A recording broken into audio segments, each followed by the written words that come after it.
2వ తారీఖు డేట్ చెప్పాను కదా నీకు. డిసెంబర్ 3, 1971 నుంచి 16 డిసెంబరు 1971 వరకు యుద్ధం జరిగింది. అమెరికా వాడు మనకేమీ సాయం చేసింది కాదు, చేసింది రష్యా వాళ్ళే. బంగ్లాదేశ్ రాజ్యం ఏర్పడిపోయింది, బాగానే ఉంది. పాకిస్తాన్ వాళ్ళకి అడుగు కూడా ఒక రకంగా కడుపుమంట, నా దేశాన్ని నువ్వు విడగొట్టావు కదా అని అయిపోయింది కదా. అమెరికా వాళ్ళు మనకేం చేయలేదుగా. రష్యా వాళ్ళు హెల్ప్ చేసినప్పుడు రష్యా వాళ్ళకి మన కృతజ్ఞత తెలుపుకోవాలా లేదా? అమెరికా వాళ్ళు చేసినటువంటిది ఎలాంటి పని క్లియర్గా చెప్పాను, ప్రజల విజ్ఞతకు వదిలేద్దాం ఏ విధంగా ఆలోచిస్తారనేది. మన వాళ్ళకి ఏంటంటే అమెరికా వాడు ఏది చెప్తే అదే. ఈ పిల్లోడు ఎక్కడున్నాడండి? స్టేట్స్ అండి. మా పిల్లోడు స్టేట్స్లో ఉన్నాడండి, స్టేట్స్కి వెళ్ళాడు. ఏమ్మా ఎట్టపోయాడమ్మా స్టేట్స్కి సంవత్సరం అంటే చదువుకోవడానికి వెళ్ళాడండి, తర్వాత ఉద్యోగం వచ్చిందంట. ఎక్కడ పని చేస్తున్నాడమ్మా? మీ వాడు సాఫ్ట్వేర్ ఇంజనీర్ అండి. మా వాడు సాఫ్ట్వేర్ ఇంజనీరే లేవమ్మా. ఏడ పని చేస్తున్నాడో చెప్పు, ఏ కంపెనీలో?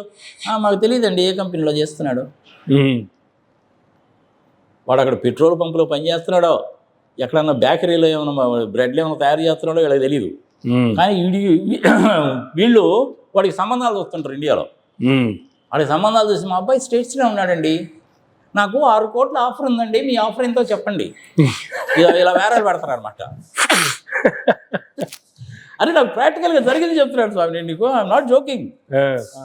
ఇది వాడి పరిస్థితి. సరే, ఇప్పుడు ట్రంప్ వచ్చిన తర్వాత వీళ్ళని తాట తీస్తానన్నాడు సంగతి సమాచారము.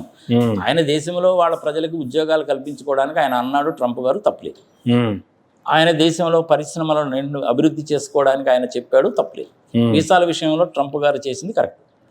ఆయన దేశంలో తయారైనటువంటి ప్రోడక్ట్స్ అనేటువంటిది ఎక్కువ ఖరీదు ఉన్నాయి కాబట్టి ఇండియా నుంచి కానీ ప్రపంచంలో ఎక్కడి నుంచి కానీ తెప్పించుకున్నటువంటి వస్తువుల ధర తక్కువగా ఉన్నాయి కాబట్టి నేను మీ మీద పన్ను వేస్తున్నాను అన్నాడు, తప్పలేదు. మనం కూడా చేస్తాం అదే పని. ఆ 2 విషయాల్లో ట్రంప్ ఒప్పుకోవచ్చు. కానీ మరి పాకిస్తాన్కి సంబంధించిన విషయంలో ఏంది అంటే, మొదటేమో ఏ సంగతి మాట్లాడాల, తర్వాత ఏమో ఇద్దరు నాకు ఫ్రెండ్సే అంటాడు, తర్వాత ఏమో మీరు నాకు గనక పిలిస్తే కనుక నేను వచ్చి మధ్యవర్తిత్వం చేస్తాను అంటాడు. మధ్యలో ఇంకోసారి మన సాటర్డే ఏమో కామన్ సెన్స్ ఇంటెలిజెన్స్ దిక్కుమని ట్వీట్ కూడా పెడతాడు. ఇలాంటి పనులన్నీ చేస్తుంటారు. అమెరికా వాళ్ళని ఎప్పుడు కూడాను అంత తొందరగా నమ్మడానికి వీల్లేదు. అమెరికా వాళ్ళు తెలియదేట్లు ఎప్పుడు ఎట్టా ఉంటాయంటే, నేను పెద్దనను కదా, నేను చెప్పింది ఎవడైనా వినాలి అనేటువంటి ధోరణిలో ఉంటారు. అమెరికా వాళ్ళ ధోరణికి చైనా వాళ్ళ ధోరణికి పెద్ద తేడా ఉండదు. చైనా వాళ్ళేమో మనల్ని శత్రు దేశం కింద చూస్తారు కాబట్టి మనం కూడా వాళ్ళని అలా చూడక తప్పదు. కానీ అమెరికా వాళ్ళతోటి మనకు మంచి సంబంధాలే ఉన్నాయిగా. అమెరికా వాళ్ళ ధోరణి ఎప్పుడు ఎలా ఉంటుందంటే, నేను చెప్పింది వినాలి అంటాడు. మనం ఏమంటామంటే, నువ్వు చెప్పేది రీజనబుల్గా ఉంటే వింటామండి ట్రంప్ గారు, మీరు చెప్పేది అన్రీజనబుల్గా ఉంటే ఎట్లా వింటామండి, న్యాయంగా ధర్మంగా ఉండాలి కదా అంటాడు కదా. మన చూడు ఎంత తెలివిగా మాట్లాడాను అనుకుంటున్నా అంటే ట్రంప్ గారు, మీ ఇద్దరి మధ్య వచ్చిన తగాదని తీర్చడానికి నేను మధ్యవర్తిత్వం వహిస్తున్నాను అన్నాడు. అవునా? కామన్ సెన్స్ సంగతి సంవత్సరాల పదం కూడా వాడాలి. సరే, చిన్న పదం తీసేయి. ఇప్పుడు మనం ట్రంప్ గారిని మంచిదండి మీరు వచ్చి మధ్యవర్తులుగా ఉండి మా ఈ ప్రాబ్లం సాల్వ్ చేయండి అంటే, ఏం ప్రాబ్లం సాల్వ్ చేయాలి ఆయన? వచ్చే 2 ప్రాబ్లం ఒకటే కదా, కాశ్మీరేగా. అంతే కదా. కాశ్మీర్ అనేది ఇండియాలో ఒక భాగము. ఆ రోజు కాశ్మీర్ని పరిపాలిస్తున్న రాజుగారే శుభ్రంగా లెటర్ ఆఫ్ యాక్సెషన్ మీద సొంతకం పెట్టి ఇచ్చాడు. తర్వాత అబ్రివేట్ చేశాము. ఇప్పుడు కాశ్మీర్ అనేటువంటిది it is 100% integral part and parcel of India. మొట్టమొదటిలో వాళ్ళకి ఒక రకమైన స్టేటస్ ఉండేది. అప్పుడు మనం రాసుకునే చట్టాలన్నీ కూడా వాళ్ళకి అప్లై అయ్యేటువంటి కాదు. వాళ్ళకి సపరేట్ రాజ్యాంగము సంఘ సమాచారం ఉండేది. అందుకని మనం కూడా ప్రతి చట్టంలో ఏ రాసామంటే, this act is applicable to whole of India except Jammu and Kashmir అని రాసేవాళ్ళం. తర్వాత అది కూడా తీసేవాడు. వాళ్ళ ఎంపీస్ వచ్చి మన ఢిల్లీలోనే కూర్చునేవాడుగా, బాగానే ఉండేది. మొన్న అబ్రిగేట్ చేసిన తర్వాత ఆల్ టుగెదర్ పోయింది.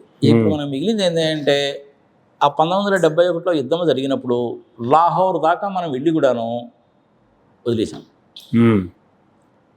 అవునా? అగ్రిమెంట్ ఎప్పుడు జరిగిందో తెలుసా? సిమ్లా అగ్రిమెంటు సమయ సందర్భం వచ్చింది కాబట్టి చెప్తున్నాను. 2వ తారీఖు జూలై 1972. 2వ తారీఖు జూలై 1972 సిమ్లా అగ్రిమెంటు. మొన్న వాళ్ళు దాన్ని కూడా వైలేట్ చేశారు.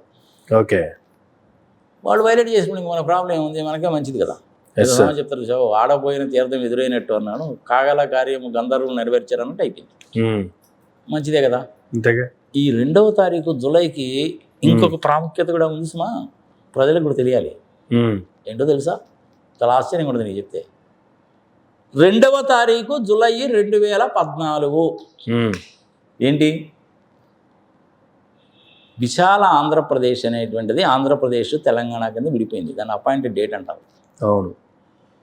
సిమ్లా అగ్రిమెంట్ 2000 జూలైలో జరిగినప్పుడు 2వ తారీఖు జూలై 1972లో జరిగినప్పుడు బంగ్లాదేశ్ అనే రాష్ట్రం దేశం ఏర్పడింది.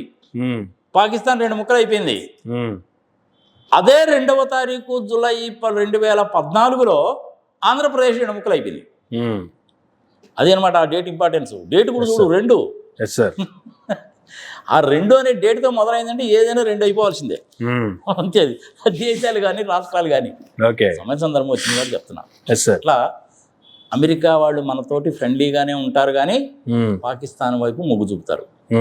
మొన్న కూడా ఆయన అదే అంటాడు ట్రంప్ గారు.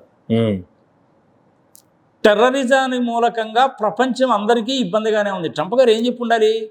పెద్ద మనిషి అయినటువంటి ఆయన ఈ టెర్రరిస్టులు అనేటువంటి వాళ్ళు పాకిస్తాన్లో పెంచి పోషిస్తున్నారు. పాకిస్తాన్లో గవర్నమెంట్ అనేటువంటిది పెంచి పోషిస్తుంది.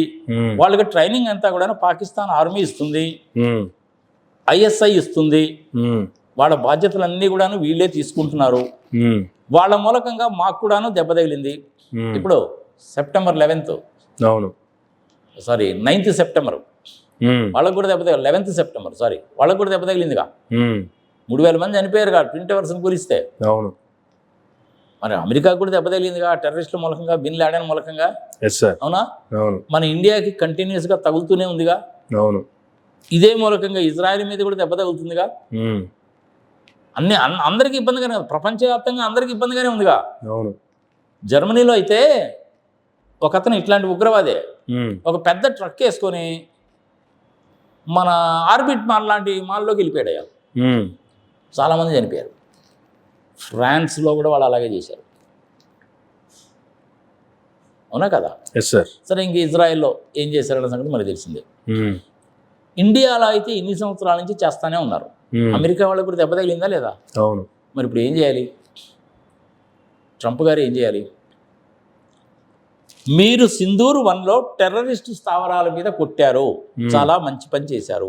వాళ్ళ మూలకంగా మాకు కూడా దెబ్బ తగిలింది. ప్రపంచంలో అన్ని దేశాలు కూడా చాలా సఫర్ అవుతున్నాయి. కాబట్టి మీరు చేసింది మంచిదేనండి మోడీ గారు, నేను మీకు ఫుల్ సపోర్ట్ ఇస్తున్నాను. ఎనీహౌ మొదలు పెట్టారు కాబట్టి యూ గో హెడ్. ఆర్థిక పరంగా కానీ సైనిక పరంగా కానీ నీకు ఏదైనా హెల్ప్ కావాలంటే చెప్పండి, నేను చేస్తానని ట్రంప్ గారు చెప్పాలి. మరి ట్రంప్ గారు చెప్పలేదుగా. మరి ఇది న్యాయమా ధర్మమా? ప్రజల విజ్ఞత వదిలేద్దాం. Let the people decide. భారతదేశంలో ఉండే ప్రజలే కాదు, అమెరికాలో ఉండేటువంటి ప్రజలు, ప్రపంచవ్యాప్తంగా ఉన్న ప్రజల ముందు పెడుతున్నాను నేను ఇది. Let them decide it. Trump గారు అది చెప్పుండాలి, కానీ ఆయన చెప్పలేదుగా. అంటే మరి దాన్ని ఏమంటారు? ప్రజల విజ్ఞతకు వదిలేద్దాం. ఇప్పుడు ట్రంప్ గారు ఇద్దరికి మధ్యవర్తిత్వం చేస్తా అన్నాడు. చేస్తా అన్నప్పుడు మనము వదిలేండి సార్, మా పాలసీ అది కాదులేండి, వేరే వాళ్ళ ఇంటర్ఫియరెన్స్ అనేటువంటిది మేము ఒప్పుకోమని మోడీ గారు కూడా మనం చెప్పారు కదా. జయశంకర్ గారు చెప్పారు, మోడీ గారు చెప్పారు, మనందరం కూడా అదే అనుకుంటాం కదా. మా ఇద్దరికి సంబంధించిన ప్రాబ్లం ఏంటి, మీ మధ్యవర్తిత్వం చేయాల్సిన పని లేదు, మేమే తేల్చుకుంటామని డైరెక్ట్గా ఇండైరెక్ట్గా ఇంతకాలం చెప్పుకుంటూ వచ్చాం. మనం డైరెక్ట్గానే చెప్పాం, అక్కర్లేదు లేండి అని చెప్పలేదు చెప్పాం మనం, అంతే. చెయ్యండి అని చెప్పలేదు, వద్దండి అని చెప్పలేదు మనం. ఒకవేళ మీరు చెయ్యండి అన్నారనుకో, పరిస్థితి ఎట్టా ఉంటుంది? అనవసరంగా మన జుట్టు తీసుకెళ్ళి వాళ్ళ చేతిలో ఇచ్చినట్టే వద్దా లేదా? అంతేగా. ఫస్ట్ వచ్చేటువంటిది ఏందా బాబు అంటే జమ్మూ కాశ్మీర్ ఇష్యూ వస్తుంది. సెకండ్ వచ్చేటువంటిది ఏంటంటే సింధు నదీ జలాల గురించి వస్తుంది. థర్డ్ దానికి ఏం చేస్తారంటే మీ దేశంలో మీ సైనిక స్థాపనాలు ఏర్పాటు చేసుకుంటామని అంటాడు మోడీ గారు. ఎందుకని? చైనాకి దగ్గర అవుద్ది, రష్యాకి దగ్గర అవుద్ది. వద్దులేండి ట్రంప్ గారు, సంగతి సమాచారము మేమే తేల్చుకుంటాంలేండి అన్నాడు అనుకో, ఏంటి నేను పెద్ద మనిషిని, నా మాట కాదంటావా, నీ అంతు చూస్తానంటాడు. అప్పుడు మనకి శత్రుత్వం ఏర్పడుతుందిగా అనవసరంగా. అంతే కదా. కాదు అంటేనేమో శత్రుత్వం పెరుగుతుంది. అప్పుడు వాళ్ళు ఏం చేస్తారు? పాకిస్తాన్కి ఏమో ఆయుధాలు సహాయం చేస్తారు, డబ్బులు ఇస్తారు, వాళ్ళ ఆయుధాలను తీసుకొచ్చి అక్కడ పెడతారు, వాళ్ళకి సంబంధించిన ఎయిర్ బేసెస్ని కూడా వాడుకుంటారు. అందుకని మన వాళ్ళు తెలివిగా ఏం చేశారంటే ఎవడు కూడాను ఇక వాళ్ళకి సంబంధించిన ఎయిర్ బేసెస్ని వాడడానికి వీలు లేకుండా చేశారు. ఓకే, ట్రంప్ గారు మీరు రండి అంటే ప్రాబ్లం అది, వద్దండి అన్నాం అనుకో కక్ష పడతారు. మంచి పెద్దోడిని నేను నన్ను వద్దంటావా అని. అందుకని మనం ఏం చేశారంటే అటు ఇటు కాకుండా నిమ్మకి నీరెత్తినట్టు ఉంటున్నారు.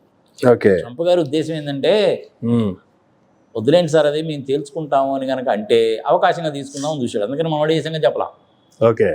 దాన్నే గ్లోబల్ స్ట్రాటజీ అంటారు. గ్లోబల్ పాలిటిక్స్ ఉంటే ఇలాగే ఏడుస్తాయి సార్. అదే సామెత చెప్తారు సార్ మన తెలుగులో, ముందుకు పోతే నువ్వు ముందుకు పోతే గొయ్యి వెనక్కి పోతే నువ్వు అన్నట్టు. ట్రంప్ గారు తిరిగి తక్కువ అని చెప్పి అనుకోబాక మన చేత ఆ మాట అనిపించాలని చెప్పి ట్రై చేశాడు. మీ మధ్యవర్తిత్వం వద్దులేంటి అనేసి అంటే ఏంటి నేనంటే ఏమనుకుంటున్నావు అని పాకిస్తాన్ గుప్పిట్లో పెట్టుకుంటాడు. అప్పుడు చైనా వాడు పాకిస్తాన్ వాడు ఇద్దరు కలిసిపోవట్లా, చైనా వాడు అమెరికా వాడు ఇద్దరు కలిసిపోవట్లా, మళ్ళీ వాళ్ళిద్దరికి పడదు. ఆయుధాలు అమ్ముకోవాలి, వ్యాపారం చేయాలి కదా. అవును, ఎవరి వ్యాపారం వాళ్ళదే మళ్ళీ.